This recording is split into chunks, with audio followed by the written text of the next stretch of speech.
Gianni Sofield nació el 8 de agosto de 2002 y al tenerla en sus brazos su madre Susan, experimentó aquella sensación de la que tanto hablan los padres, ese sentimiento de protección y amor puro que surge desde el primer segundo.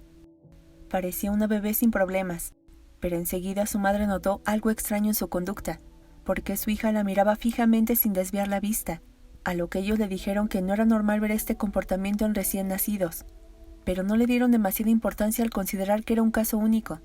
Y desafortunadamente, este sería el inicio de una pesadilla, ya que el caso de Joanna Sofield se conoce como el más grave de esquizofrenia en la infancia, y su diagnóstico a los 6 años provocó que muchos especialistas giraran hacia ellos para ayudarla, pero sorprendentemente empeoró, lo que permitió cuestionar si sus padres tenían algo que ver. Y hay algo de eso, solo que es importante detallar algunas cosas antes de llegar a esa respuesta. Joanna Sofield fue la primogénita de Michael, un profesor de universidad, y de Susan, una locutora de radio por internet. Una pareja que tras unir sus vidas en matrimonio estaban seguros que querían tener hijos, y cuando llegó a sus vidas Gianni, como le decían de cariño, aseguraron que su felicidad estaba frente a sus ojos. Se sentían plenos, y Michael afirmaba que ser padre era fácil. Sin embargo, sus días de plenitud estaban por concluir, pues en su 7º día de vida la bebé dejó de dormir. Esto fue muy raro para su pediatra, quien les hizo ver a Michael y a Susan que los recién nacidos duermen unas 20 horas al día, pero en el caso de su hija, tomaba siestas de unos 20 minutos, sin sobrepasar las 3 horas de sueño al día. Y obviamente esto la mantenía muy irritable, no paraba de llorar, lo que preocupaba a sus padres, quienes la llevaron no una, sino varias veces a su pediatra, y este solo les afirmó que presentaba un patrón de sueño inusual. Más adelante se dieron cuenta que hacía cosas que no eran comunes a su edad. Sabía dónde estaba localizada su boca, nariz, ojos y orejas. Algo inusual, pues este tipo de situaciones suele ocurrir entre los 9 y 12 meses de vida. A los 3 meses podía identificar animales en un juego didáctico, y ante la falta de información los padres la tomaron como una bebé superdotada. De hecho, le realizaron algunos estudios clínicos para evaluar su coeficiente intelectual, el cual arrojó una puntuación de 146. Pero Gianni no cambiaba su mirada fija. Era como si mirara algo que no estaba allí, e incluso llegó a seguirlo con la mirada durante un largo recorrido, lo que causaba escalofríos en sus padres al no saber qué le pasaba. Ya con 3 años recién cumplidos vino su primera amiga imaginaria, una perrita que afirmaba la niña era su hermana. Poco después apareció 400. Este personaje era malo, decía que hacía cosas malas a los demás, y con esto Gianni se cambió el nombre a Hot Dog, y sus reacciones vaya que eran agresivas y perturbadoras. Con este personaje ficticio la vida de los Sofield cambió para mal. La pequeña pasaba menos tiempo con sus amigos reales, y se divertía a lo grande con sus amigos imaginarios. Y el terror se hizo evidente en sus padres, cuando le preguntaban «Hola January», a lo que ella muy exaltada les contestaba «No soy January», y seguido de esto, venían los nombres de sus amigos imaginarios, como 400, o Ranita de ojos azules. Al empezar en la escuela su comportamiento comenzó a preocupar aún más. Estaba por enfrentarse a los niños de su colegio, pero ella lo tomaba de una manera diferente, pues se sentía un número 17, con respecto a lo que sus compañeros eran un simple número 13. Y su número fue aumentando con el tiempo, a medida que se distanciaba más y más del resto de los niños. Pero esto no es nada comparado a lo que se presentó de un momento a otro, pues empezó a estrangularse, a peinar su cabello con mucha fuerza, e intentó brincar por un balcón al no poder controlar su rabia. El 17 de noviembre de 2007 llegó a sus vidas un nuevo integrante, su hijo Buddy, pero la conducta de Gianni era peor. Llegó a autolesionarse, y su agresividad causaba temor al darse cuenta que si no lo detenían podía lastimarse gravemente, a lo que Gianni decía que no podía controlarlo. Lógicamente sus padres comenzaron a tener miedo que pudiera hacerle daño a su hermano, pero un día le dijo a su padre, «No le pegaré a Buddy, pero a ti sí». En un principio sus médicos pensaron que este comportamiento era una fase, pero estaban muy equivocados. Y lo más desafortunado es que Gianni a sus 5 años estaba muy consciente de su problema. Luchaba contra esos impulsos que lo obligaban a hacer cosas malas. Incluso le gritaba a su mamá desconsolada. I'm right here, sweetie. I'm right here. I'm right here. I am. We are. Pero ¿cómo hacerlo? Esa era la pregunta que frustraba a Susan. Su teoría que su hija era una niña superdotada finalizó cuando la llevaron al psiquiatra, y ahí sería diagnosticada primero con trastorno de ansiedad, luego de trastorno bipolar, trastorno disociativo, y otros más que se fueron sumando conforme fue tratada. Su psiquiatra, la especialista en niños y adolescentes, Linda Woodall, notó que la menor todo el tiempo estaba molesta, y esto lo reflejaba al lanzar algunos juguetes. Además gritaba todo el tiempo, y lanzaba patadas que llegaban a lastimar a Michael. Y para controlarla llegó una solución que sus padres no esperaban. Le recetaron risperidona, un antipsicótico que suele causar en las personas que lo consumen, mareos, sueño excesivo, inquietud y hasta movimientos incontrolables. Pero este antipsicótico no dio ningún resultado. Por el contrario, su agresividad empeoró. Esto en algún momento iba a traspasar su relación con el exterior, y en enero de 2009 tuvo un episodio especialmente agresivo en la escuela. Se cuenta que las autoridades del colegio llamaron a la policía, asegurando que la menor salió de su salón y se golpeaba con todo lo que estuviera a su paso. Esto provocó que la ingresaran en el hospital durante 2 semanas para estabilizarla. Le realizaron una evaluación médica, y fue aquí cuando los doctores les comunicaron que no se debía ningún trastorno, ni siquiera el de Asperger, como especulaban sus padres. Descartaban todo, excepto la esquizofrenia, una enfermedad que los padres desconocían de qué iba, y luego de informarse, descubrieron que es un trastorno mental grave para el que no existe cura. Presenta síntomas como alucinaciones, delirios, lenguaje desorganizado, comportamiento catatónico, síntomas negativos, y les cuesta mucho socializar. Este trastorno suele darse entre los 15 y 25 años en los hombres, y entre los 25 y 35 en mujeres.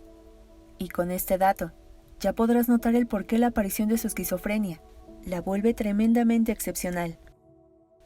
Sus alucinaciones también fueron en aumento y ya formaban parte de su vida. Eran tan reales para Jani que sus padres trataron de asumirlo pensando que ellos eran miembros indeseables de la familia y a quienes debían tolerar. Jani, diagnosticada con esquizofrenia infantil, convivía con distintos amigos imaginarios. Estaba 412, 1, así como sus compañeras de juego, a quienes identificaba como 24 y 80 horas, ambas de 11 años. Luego llegaron las llamadas ratas, que eran miércoles, martes, jueves, viernes y domingo, siendo la más agresiva miércoles. Junto con el diagnóstico comenzó la medicación. Tanto los padres como ella asociaron cada medicamento con alguno de los tipos de alucinaciones que padecía. Por ejemplo, el litio de 300 miligramos, que ayudaba a que los números desaparecieran pues estabilizaba su ánimo, era tomado 2 veces al día. Y la clozapina de 100 miligramos, un antipsicótico que le enviaba a dormir, era tomado 3 veces al día. Pero su reacción solo fue por un tiempo, ya que se ha informado clínicamente que este tipo de medicamentos en el caso de Jani no funcionan, al igual que de otros niños que padecen esquizofrenia. Pero algunos expertos del caso afirman que no era el medicamento, y más bien lo atribuyen a un trastorno psicótico y a una afección en la corteza prefrontal. Las conductas de Jani variaban, pero volvieron a aumentar, lo que causó que temieran seriamente por la seguridad de Buddy, que aún era muy pequeño, así que optaron por separarlos en 2 apartamentos. En el primero estaba Buddy, y en el segundo estaba Jani, que cabe destacar algo interesante: no había utensilios de cocina. De esta manera resolvieron que la niña no fuera internada en un hospital psiquiátrico, y ayudó bastante, pues la menor estaba tranquila y ocasionalmente visitaba a su hermano en su apartamento.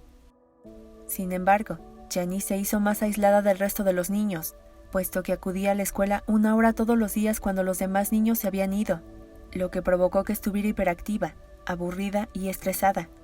Trataba de realizar algunas cosas, como ayudar a Susan a hornear galletas, o realizando algunas tareas que la entretuvieran, pero la niña era tan impredecible que era imposible saber las reacciones que tendría, y esto ponía nerviosos a sus padres. Además llegó a mencionarles en diversas ocasiones: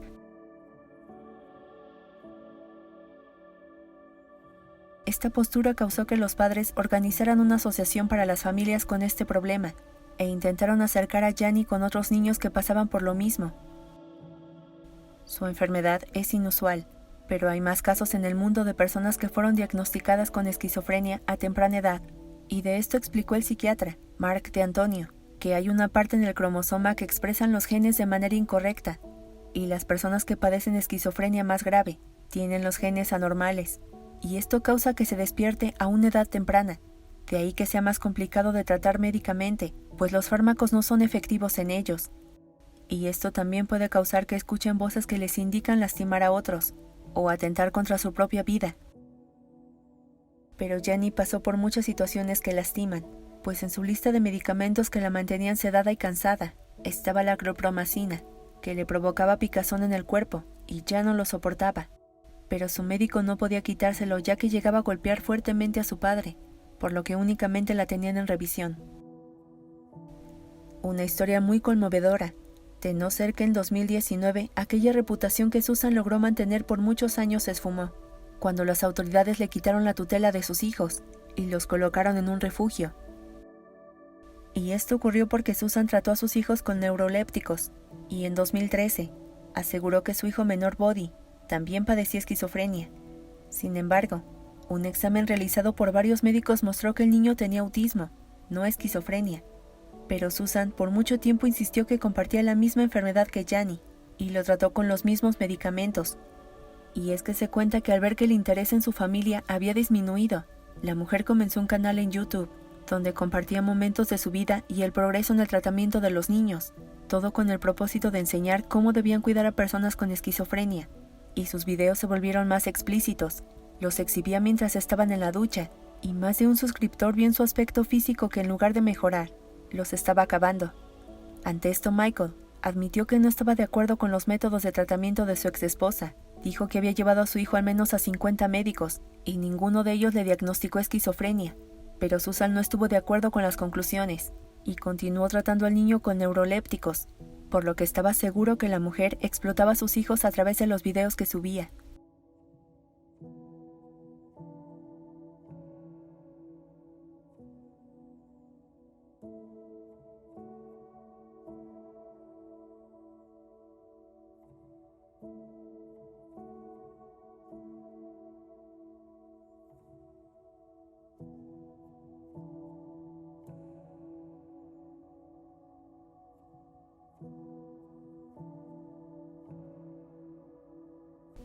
Lo más probable es que Susan sea acusada de abuso infantil, pero todas las personas cercanas a su familia tienen prohibido revelar los detalles del caso, por lo que hasta ahora se sabe que Jenny cuenta con 21 años y que su diagnóstico con respecto a su esquizofrenia es reservado. Si te gustó el video, por favor regálame un like y compártelo con tu familia y amigos, me ayudarías mucho. Y antes de finalizar quiero enviarte un fuerte abrazo, Santiago Hurtado Neira, ya que este video fue gracias a tu sugerencia. Yo soy Laura y ya sabes que te espero en el próximo video con una historia nueva, que seguramente será aún más estremecedora. Hasta la próxima.